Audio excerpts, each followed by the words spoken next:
Buenas tardes, hoy estamos 9 de marzo y continuamos con nuestra conversación relacionada con el carácter científico moderno que debe imperar en el entrenamiento de alto rendimiento. Y un tema que hemos ya ido trazando, algunos comentarios, es relacionado con la clasificación de los ejercicios.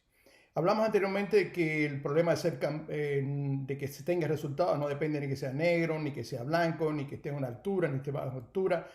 Depende precisamente del carácter científico con el cual se elabora el proceso de entrenamiento.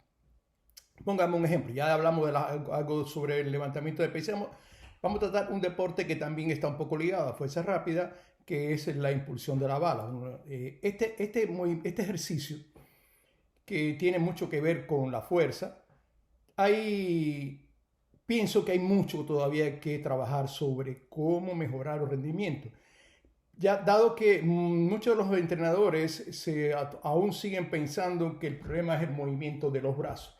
Hacen lo que es fuerza acostada o bench press, o como le quieren llamar, mucho ese tipo de ejercicios. Sin embargo, ya hace más de 30 años que está establecido que los rendimientos en este deporte están dados básicamente por la trayectoria de la impulsión de la bala o del empuje de la bala y el tiempo de acortamiento, o sea, el tiempo que dura esa trayectoria. Estamos hablando ya precisamente de lo que es potencia, espacio, partido, tiempo, potencia, y de ahí que ya se ha establecido que, por ejemplo, para una impulsión de como fue los Juegos Olímpicos de 20 metros, 20 y tantos metros, la velocidad de salida de la bala debe estar alrededor de los 14.5, un poquito más de metros por segundo.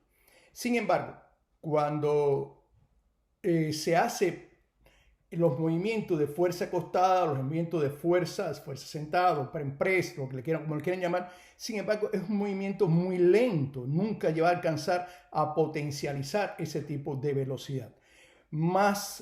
Por ejemplo, hay ejercicios que son un poco más productivos, como ya habíamos visto ya en relación a lo que es la impulsión de la banda, el ejercicio arranque.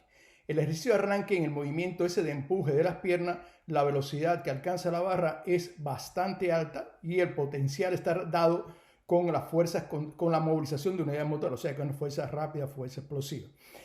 Estuve leyendo hace poco, hace solamente unos días, una tesis doctoral que se defendió en Rusia a principios de este siglo, donde hicieron un experimento muy interesante de qué ejercicios eran los que ayudaban a aumentar esta velocidad. Los ejercicios que aumentaban esta velocidad estaban dando los empujes básicamente con las piernas, partiendo de los pies a pierna, a tronco y brazo. Todo lo que eran sentados realmente no se cansaba de esa velocidad, y por supuesto establecieron dos grupos, grupo experimental, grupo de control, con algunas indicaciones metodológica relacionada con estos ejercicios y con ejercicios que realmente no eran los más aplicados. Sin embargo, en el orden de alcanzar velocidad, aceleraciones, no tenían ningún tipo, al contrario, muy por debajo de esta velocidad.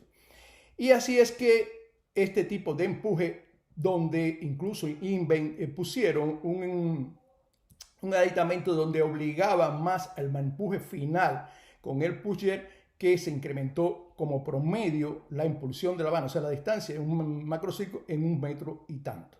Es decir, para nosotros poder ambicionar una medalla olímpica debe estar una distancia en la impulsión de la bala alrededor de los 20 metros. Ahora, para llegar a esos 20 metros con 13 metros, 12 metros de velocidad final del implemento, es una utopía. No importa el color que tenga, no importa dónde sea, tiene que estar mínimo 14.4 metros por segundo la salida para poder llegar a tener ese rendimiento. O sea, que el resultado depende de eso, no de ningún otro factor. ¿Y cómo lograrlo? Ahí viene el problema de cómo buscar ese ejercicio que sean los más idóneos para desarrollar ese potencial de fuerza. Regularmente, estos ejercicios no tienen una relación directa con la estructura externa del ejercicio. Hay que buscar la parte interna del movimiento, de qué depende el movimiento. En este caso, el sincronismo de unidades motoras tiene que ver mucho con eso, y el rápido reclutamiento de unidades motoras. Eso es precisamente de lo que depende el rendimiento deportivo, no de un problema de talla, ni peso, ni genética, sino de cómo llegar a ese potencial. Se trabaja para eso, para entonces ambicionar ser un medallista que debe estar por encima de los 20 metros en unos campeonatos mundiales o olimpiadas. Gracias.